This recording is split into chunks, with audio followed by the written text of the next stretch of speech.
people think about business in all sorts of different ways, and you talk about, models and strategy, and it gets talked about to death.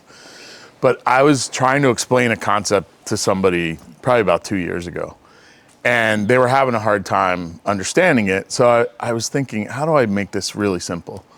And this idea came to me that at the end of the day, businesses are really just a collection of assets, customer lists, physical plant, your computer systems, like all the things that the business owns, and capabilities. And capabilities are things like sales process, how you do marketing, maybe your hiring plan, how you deliver services or products to customers, like all the things that the business does.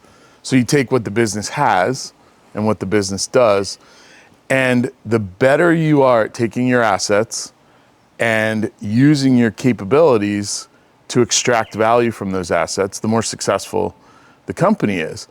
And then the cool follow-on to that is when you think about buying and selling companies, really what you're doing at the end of the day is combining my assets and capabilities with your assets and capabilities. And we talk a lot about financial valuation versus strategic valuation, and financial valuation is really just, I have cash flow, you want to buy my cash flow, we can get a finance person to figure out the discounted value of that cash flow, and you'd be willing to pay me for that cash flow. That's the financial value.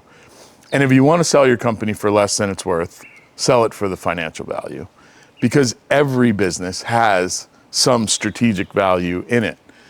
But the key to figuring out what that strategic value is to understand my assets and capabilities relative to yours. So let me give you an example. Let's say I have 10,000 customers and I sell them 4 different services. Maybe I sell them consulting, maybe I sell them kind of strategic planning, maybe I sell them coaching, and one other. And I have those 10,000 customers, I've built trusted relationships. My capability is around delivering to those customers. My asset is the 10,000 customers, but I have a limited thing that I do with them.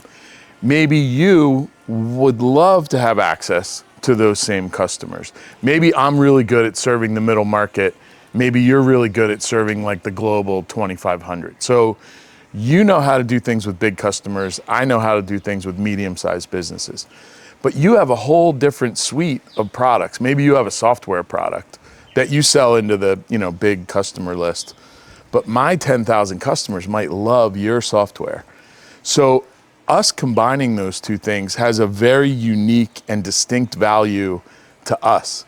And if we're going to do a transaction, if I'm going to sell my business to you, it's imperative for me to understand how you're going to use my assets and capabilities. And so many times entrepreneurs go into the process of selling their company and they think about it through their lens. Like, okay, I have 10,000 customers, we do 50 million a year in revenue, we have 10 million a year in profit, the business is worth $60 million, and that's what I want to sell it to you for.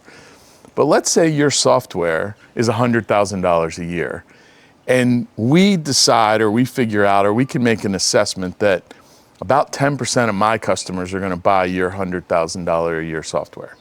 So that's 1,000 customers at $100,000 a year. All of a sudden, the revenue and the profit goes through the roof. So it wouldn't be fair to me to sell the business to you for 60 million.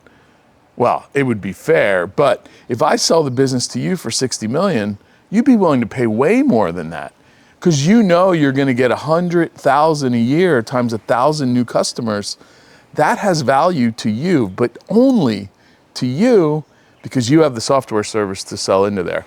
Now, take another buyer. They might not care at all about my middle market customers, but maybe one of my consulting services is desperately needed in the global 2,500, and no one's able to deliver that. So for that buyer, there's a whole different set of capabilities and assets that matter. So it's really important when you go through an M&A process to fully understand, what does my business and your business together create in terms of value, reverse engineer that, and make sure that you're paying an appropriate price. I need, as the seller, to make sure that you're willing to pay an appropriate price.